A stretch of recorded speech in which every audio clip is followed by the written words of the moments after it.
C'est un collègue qui m'a dit, il y a le feu à l'UNAP. Et le feu, j'ai dit, écoute, mon collègue, on était le voir, on voyait les femmes qui sortaient du toit de la blanchisserie. Donc sur le coup, j'ai été un petit peu choquée parce que voilà, c'est pas anodin et surtout assez stressée par la suite de ce qui allait se passer, si on allait venir au travail, si on allait rester chez nous, tout ça. Pour nous, en fait, pour la Fondation Pluriel, tout ce qui travaille à l'UNAP, donc je pense que ça a tout choqué pour tout le monde. Tout de suite, on a été pris en charge, les éducateurs, les moniteurs étaient là pour nous aider. Simplement, ce qu'il faut savoir, c'est que la chaudière portative, vous vous rappelez, la petite chaudière qu'on va avoir pour alimenter la partie pressing, est supposée arriver donc mercredi sur le site. A priori, peut-être que jeudi, on devrait avoir une bonne nouvelle et que le pressing devrait pouvoir être relancé. Voilà, aujourd'hui on fait notre travail, on a dû tout réorganiser, mais moi je trouve qu'on s'est adapté assez facilement finalement à la situation. Et maintenant, je me sens soulagé, mais très content de faire du travail. Et ça me plaît mon boulot en plus. Du coup, il a fallu accompagner les travailleurs, déjà dans un premier temps les écouter. Donc le foyer d'hébergement nous a prêté cette salle où on peut accueillir les travailleurs pour faire des activités plus de relaxation, d'échange, un petit peu leur laisser la parole. Et l'idée, c'est de revenir le plus vite possible à la normale. Très rapidement, nous avons cherché des solutions pour continuer à servir nos clients en blanchisserie. À commencer par tout le secteur hospitalier et médico-social. Donc nous avons pu avoir des confrères qui sont approchés de nous pour nous proposer leurs services ou alors des personnes que nous avons nous contactées de manière à mettre en place un système de sous-traitance avec ses partenaires qui se matérialise en fait avec des navettes régulières. Donc on va continuer nous, UNAP, à aller chercher le linge chez nos clients.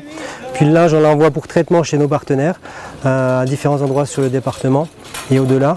Et le retour se fait en général le lendemain par ces mêmes navettes pour pouvoir après redispatcher le linge chez nos clients pour qu'eux ils aient le linge nécessaire à leur propre activité. Donc comme je disais tout à l'heure, à commencer par bien sûr l'hospitalier et la santé et le médico-social, mais également les acteurs de l'industrie ou de l'hôtellerie pour lequel tout a été fait pour maintenir un service pour que leur propre activité puisse continuer aussi à vivre pendant ce moment. On prend du coup un rythme maintenant, comme ça on travaille donc du coup dans les ateliers à l'UNAP en blanchisserie. Pour exemple ici on a une navette en retour aujourd'hui de nos partenaires de Besançon qui ont traité le linge sur Besançon, donc le linge qu'on leur a donné en salle hier par une navette et puis qu'ils ont traité dans la journée d'hier et puis cette matinée et qui nous revient cet après-midi pour pouvoir soit livrer directement à nos clients demain, voire certains dès cet après-midi.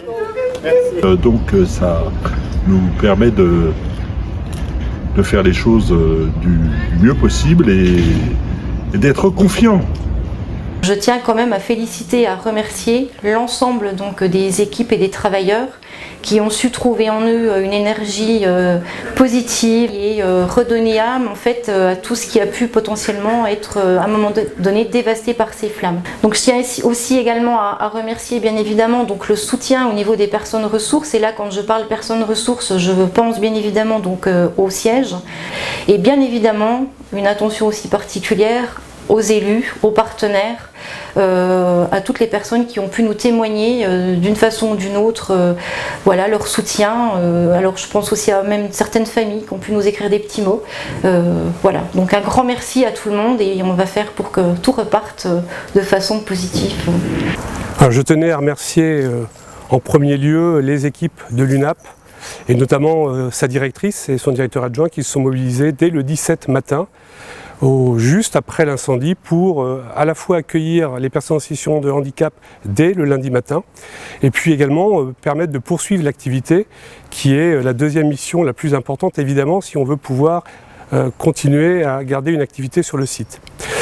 Ça y est, nous avons réussi nos deux missions et je pense que maintenant nous pouvons commencer à envisager l'avenir de manière beaucoup plus positive et nous allons lancer dans les prochains jours, les prochaines semaines, l'étude de reconstruction du bâtiment et des moyens de production à l'UNAP de Pontarlier.